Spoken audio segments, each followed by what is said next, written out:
ರಾಷ್ಟ್ರೀಯ ಹೆದ್ದಾರಿ 75ರ ಮೆಲ್ಕಾರ್ ಕಲ್ಲಡ್ಕ ನಡುವಿನ ನರಹರಿ ಪರ್ವತದ ಮುಂಭಾಗದಲ್ಲಿ ಮಾರುತಿ ಶಿಫ್ಟ್ ಡಿಸೈರ್ ಕಾರು ಹಾಗೂ ಬೈಕ್ ನಡುವೆ ಭೀಕರ ರಸ್ತೆ ಅಪಘಾತ ಸಂಭವಿಸಿದ್ದು, ಅಪಘಾತದಲ್ಲಿ ಬೈಕ್ ಸವಾರ ಮೃತಪಟ್ಟಿದ್ದಾರೆ.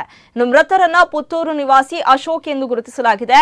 ಬಿಸಿ ರೋಡ್ ಕಡೆಗೆ ಸಂಚರಿಸುತ್ತಿದ್ದ ಬಿಳಿ ಬಣ್ಣದ ಮಾರುತಿ ಶಿಫ್ಟ್ ಡಿಸೈರ್ ಕಾರಿಗೆ ವಿರುದ್ಧ ದಿಕ್ಕಿನಿಂದ ಒನ್ ವೇ ನಿಯಮ ಉಲ್ಲಂಘಿಸಿ ರಾಂಗ್ ಸೈಡ್ನಲ್ಲಿ ಬಂದ ಬೈಕ್ ಮುಖಾಮುಖಿ ಡಿಕ್ಕಿ ಹೊಡೆದಿದೆ.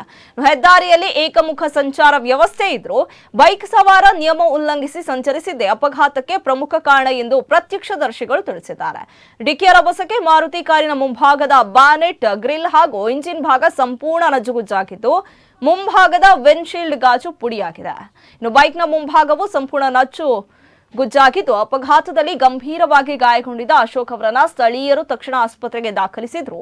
ಚಿಕಿತ್ಸೆ ಫಲಕಾರಿಯಾಗದೆ ಅವರು ಮೃತಪಟ್ಟಿದ್ದಾರೆ.